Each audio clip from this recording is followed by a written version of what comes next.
आवाज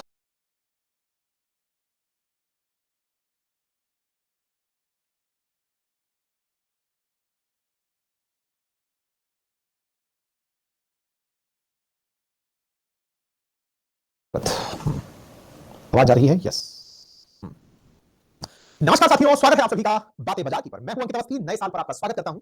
ईश्वर आपके इस साल को बहुत ही रोचक, बहुत ही रोमांचकारी, बहुत सारी खुशियों के साथ, आपको स्वास्थ्य के लाभ के साथ निकाले, ये मेरी आप लोगों के लिए बहुत बड़ी शुभकामना है। और चूंकि आप लोग स्टॉक्स में हैं, शेयर मार्केट की बातें कर रहे हैं, तो इस साल आप खूब मुनाफा कमाएं। अल्टीमेटली जब आप धन कमाने निकल ही पड़े हैं और धन के कमाने का ज्ञान भी अर्जित कर ही रहे हैं, तो क्यों ना इसका बेहतरी से इस्तेमाल किया जाए। तो इन्हीं शुभकामनाओं के साथ चलिए इस साल की शुरुआत करते हैं। मेरे सभी साथी जो इस समय मेरे साथ कनेक्ट हो चुके हैं, भारती, दिनेश, डिकेतन, तमाम साथी जिनके मैसेजेस मुझे मिल रहे हैं, सभी को नववर्ष की हार्दिक शुभकामनाएं। जिनके नाम मैं नहीं ले पा रहा हूं, उन्हें भी नववर्ष की हार्दिक शुभकामनाएं। ठीक है, तो आइए आज के सेशन की शुरुआत करते हैं। जैसा कि आपको याद है और मैंने पहले भी आप लोगों को बताया है कि हमने अपने सिलेबस के अकॉर्डिंग जो आपको कमिटमेंट्स दिए थे, उसी के अनुसार कुछ क्लासेस आयोजित की हैं और उन क्लासेस में क्या-क्या अब तक कराया जा चुका है, किन-किन बातों पर चर्चा हो चुकी है, एक बार के लिए मैं आपको अपना सिलेबस दिखा देता हूं। मेरे प्यारे साथियों, जैसा कि आप सभी को ध्यान है कि जब शुरुआत हुई थी, तब मैंने आपको इंट्रोडक्शन ऑफ स्टॉक मार्केट बेहतर तरीके से कराया था। इंट्रोडक्शन कराया, ये कुल 5 टाइटल मेरे द्वारा आपको कराए जाने थे। Introduction, technical analysis, fundamental analysis, future trading and option trading, ये मुझे कराए जाने थे। लेकिन शुरुआत जब हमने इंट्रोडक्शन ऑफ स्टॉक मार्केट से की, तो इसमें बच्चों का रुझान देखते हुए या लिसनर्स का रुझान देखते हुए मुझे फ्यूचर एंड ऑप्शन में पहले ही छलांग मारनी पड़ी और वो छलांग बड़ी सक्सेसफुल रही। हमने अपने पिछले लगभग 8-10 दिनों में फ्यूचर एंड ऑप्शंस को बहुत बेहतर तरीके से समझने का प्रयास किया और हम बहुत अच्छे से प्रायोगिक तरीके से सीख गए। हमने उनको मतलब जैसे भी जो कंसेप्चुअली सीखना था वो हमने सीखा और ना केवल सीखा बल्कि उनका प्रैक्टिकल भी करके मैंने अपनी लाइव ट्रेड की क्लास में दिखा भी दिया। ठीक है, अब हमारे 2 बड़े चैप्टर्स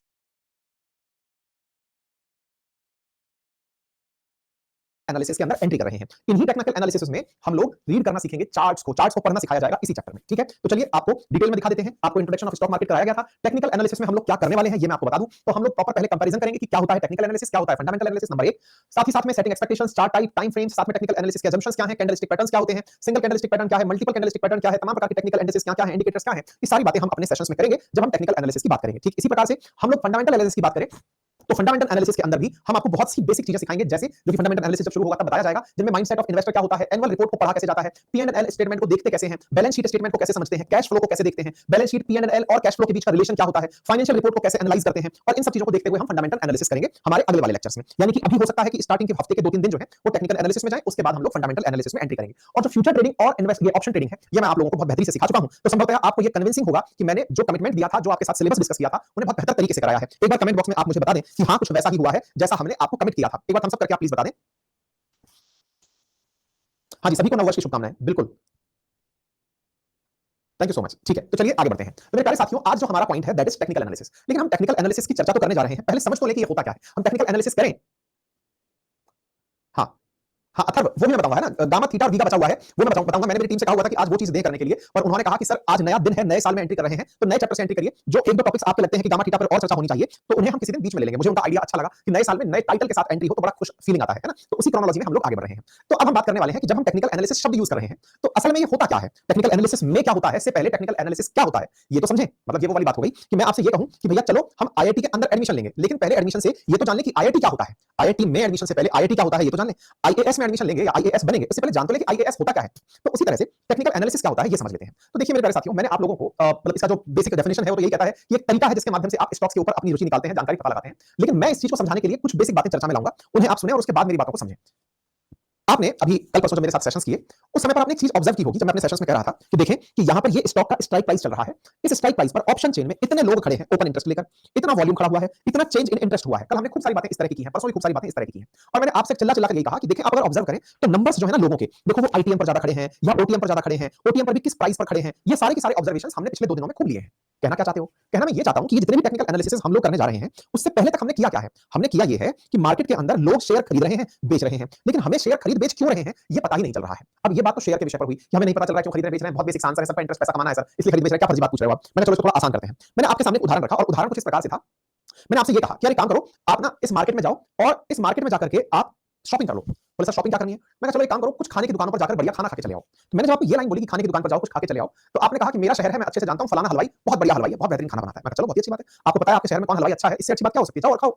ठीक है साहब। आप दूसरे शहर में गए, दूसरे शहर में गए, आपने अपने दोस्त से पूछा फोन करके जो उसी शहर का रहने वाला था कि यार अपने तुम्हारे इस शहर में कोई बढ़िया हलवाई है क्या? तो उन्होंने एक बढ़िया हलवाई का नाम बता दिया कि हाँ भाई साहब हमारे इस शहर में फलाना हलवाई बहुत बेहतर हलवाई है, उसका खाना खाओ मजा आ जाएगा, उस मिठाई की दुकान पर जाओ या उस रेस्टोरेंट पर जाओ मजा आ जाएगा। चलिए ये भी आपका सॉर्टेड हो गया, लोग बताते गए आप करते चले गए। लेकिन विचार कीजिए कि आप किसी ऐसे शहर पहुंच जाएं जहां आपका कोई रिश्तेदार नहीं है, कोई जानकार नहीं है, और आपको मैंने फूड स्ट्रीट में एंट्री करा दी। फूड स्ट्रीट में एंट्री करा दी से मतलब ये है कि मैंने आपको एक ऐसी गली में घुसा दिया जहां पर खूब सारी दुकानें लगी हुई हैं, खूब सारी जनता उस मार्केट में जा रही है। तो आप ऐसे में कौन सी दुकान पर खाना खाएंगे? एक बार के लिए मुझे आंसर दें कि आप कौन सी दुकान पर खाना खाना पसंद करेंगे? आपके पास दिए गए विकल्प में आपको बेहतर खाना खा के आना है। आप बहुत अच्छे से जानते हैं स्वाद के बारे में, आप कौन सी दुकान पर खाना खाएंगे?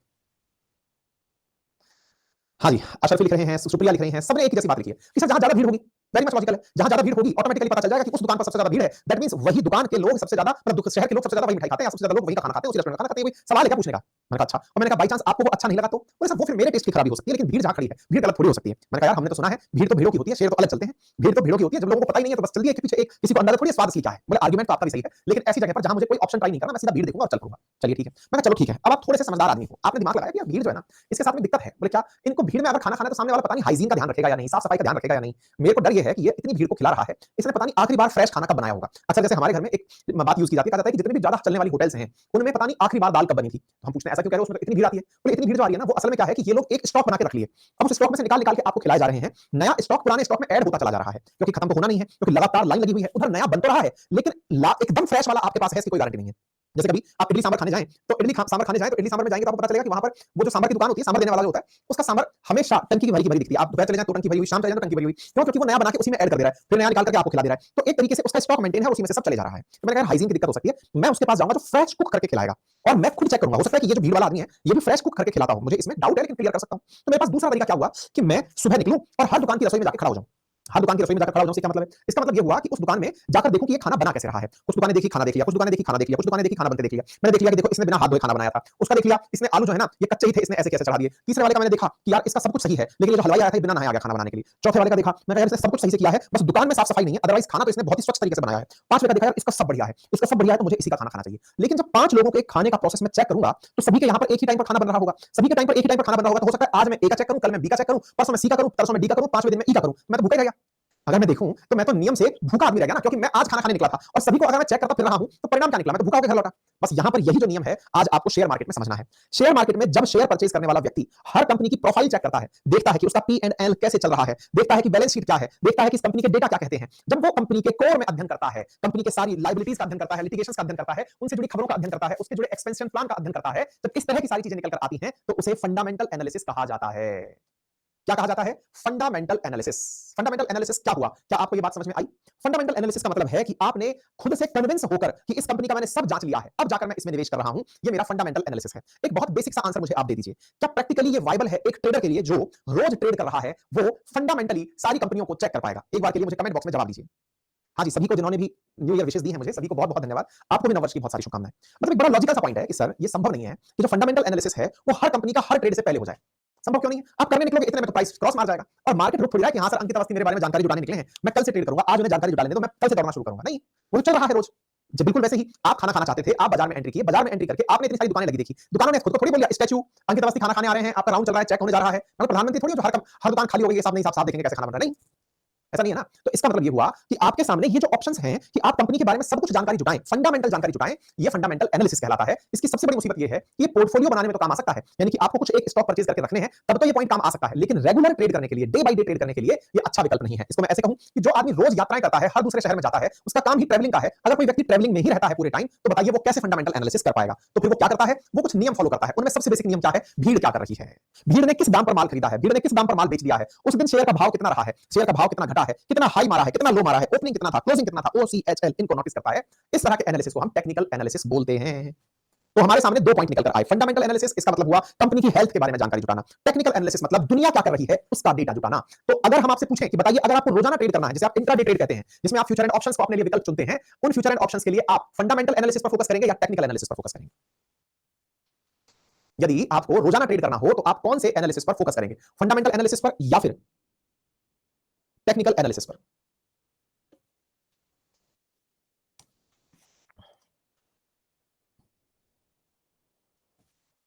अगर आप मेरी बात समझ गए हैं तो एक बार के लिए कमेंट बॉक्स में मुझे आप बताएं।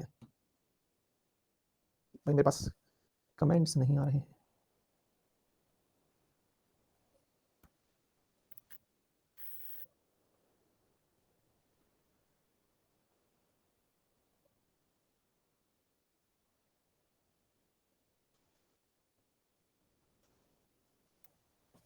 हाँ जी, तो निश्चित ही आप लोगों को,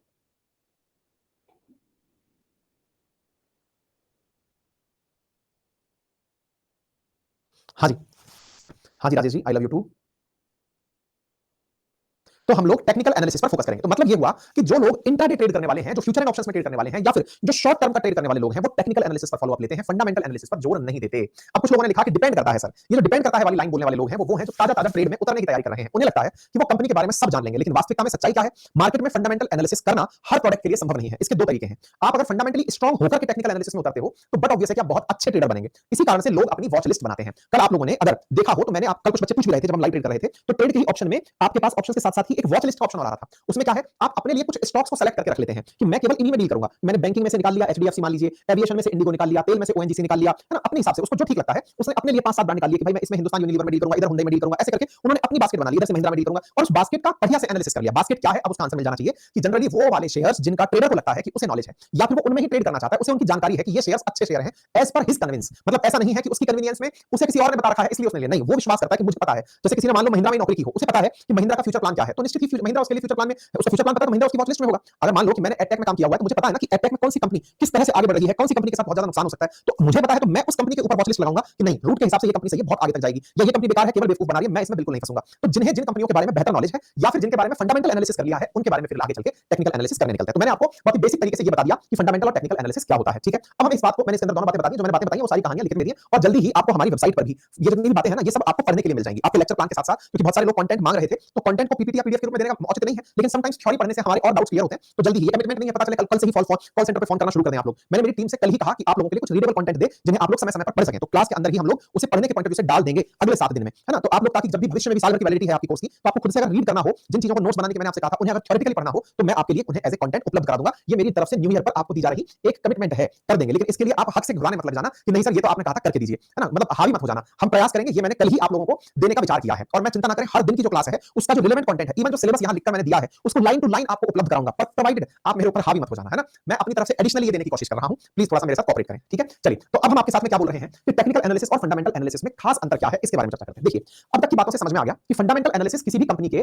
फाइनेंशियल जो परफॉर्मेंसेस हैं उनको चेक करता है, मतलब उन्हें एक तरह से इस तरह से चेक करता है कि हां भाई इस कंपनी के इस तरह के ट्रेंड्स रहे हैं, इस क्वार्टर में ये रिजल्ट रहे हैं, उनके फाइनेंशियल फंडामेंटल्स को जानता है। वहीं टेक्निकल एनालिसिस ट्रेंड्स को देखता है कि कल प्राइस इतना था, आज प्राइस इतना है, परसों प्राइस इतना हो सकता है, पिछले सालों का ऐसा हिसाब चलता आया है।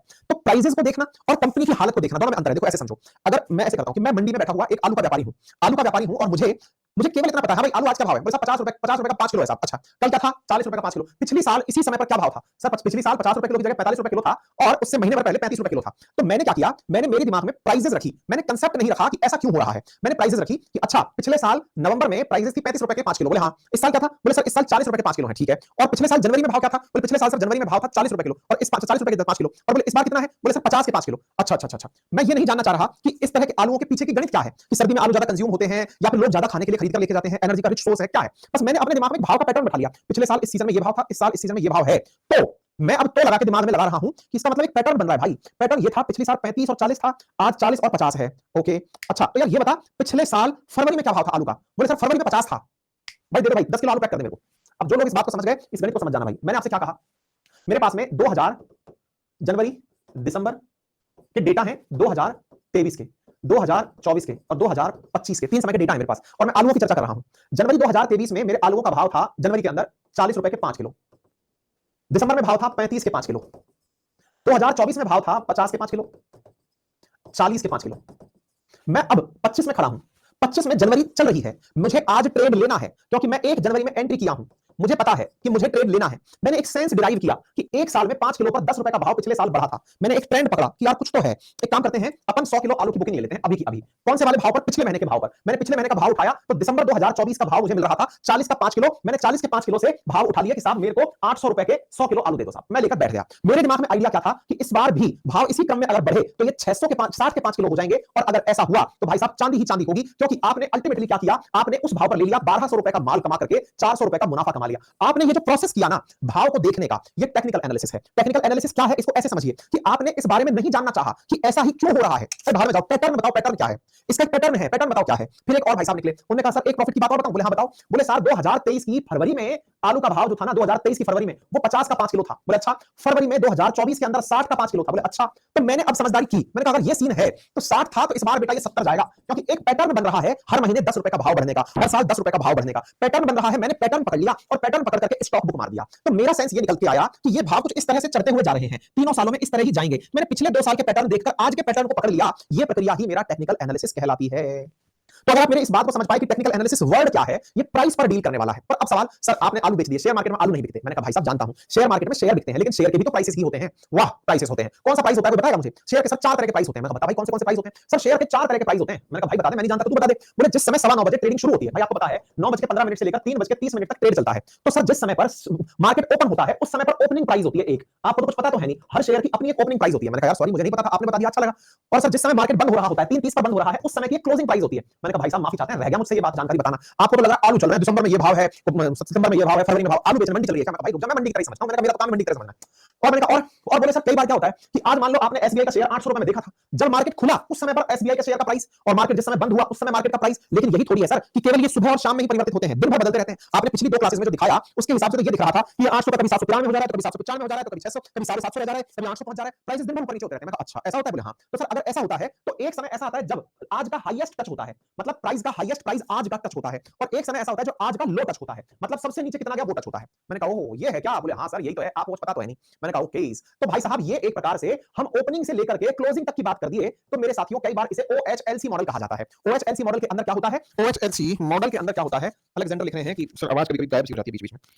भाई साहब क्या ही करें, मैं तो खूब सीख रहा हूं। तो भाई ओएचएलसी मॉडल क्या है कि मार्केट के ओपनिंग प्राइस देखे जाएं, उसका हाई देखा जाए, उसका लो देखा जाए और उसका क्लोजिंग प्राइस देखा जाए। इन 4 प्राइसेस को देखकर जब ट्रेडर ट्रेड कर रहा होता है तो उसे टेक्निकल एनालिसिस कहा जाता है। अगर आप इस बात को समझ गए हो तो कृपया करके बताइए। तो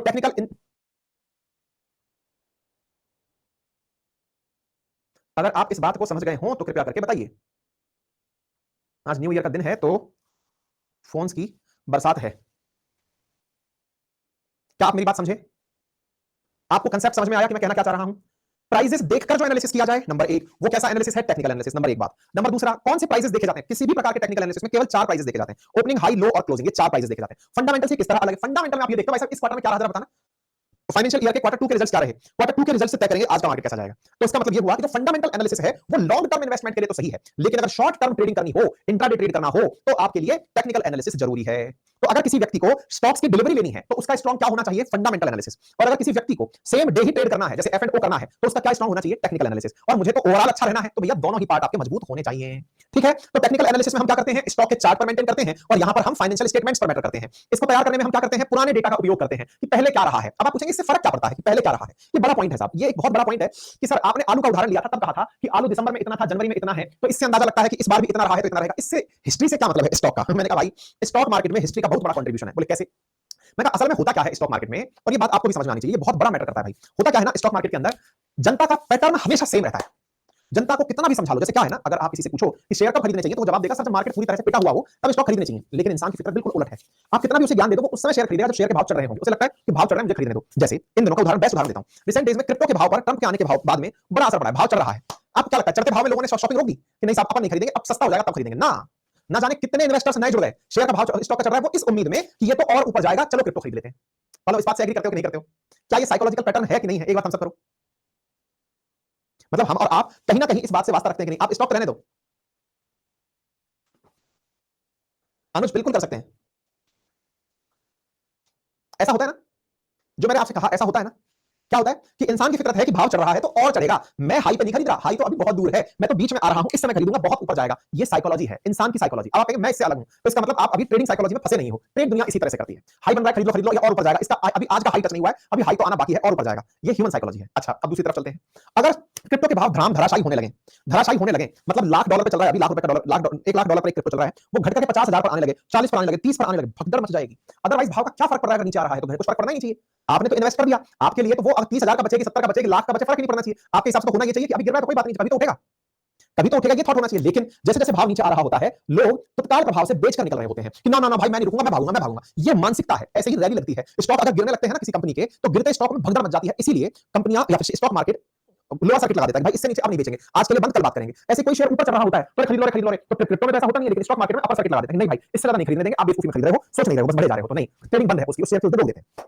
समझे आप? इसीलिए हिस्ट्री में इस चीज का बहुत महत्व है। तो इसीलिए जब टेक्निकल एनालिसिस होता है तो पिछले बार के डेटा जरूर देखे जाते हैं। देखा जाता है कि जरा बताना भाई पहले क्या था? बोले पहले क्या था का क्या मतलब है? बोले देखना पिछली बार लोगों ने जब ऐसी न्यूज़ आई थी कि हाँ साहब फलाना सिंह मर गया या फिर बजट में इनकम टैक्स की दरों में कटौती की गई या इस चीज पर जीएसटी बढ़ा दिया गया या युद्ध हो गया, रशिया ने इस पर ये डाल दिया, इजराइल ईरान कॉन्फ्लिक्ट हो गया, इस पर रिएक्ट कैसे किया था?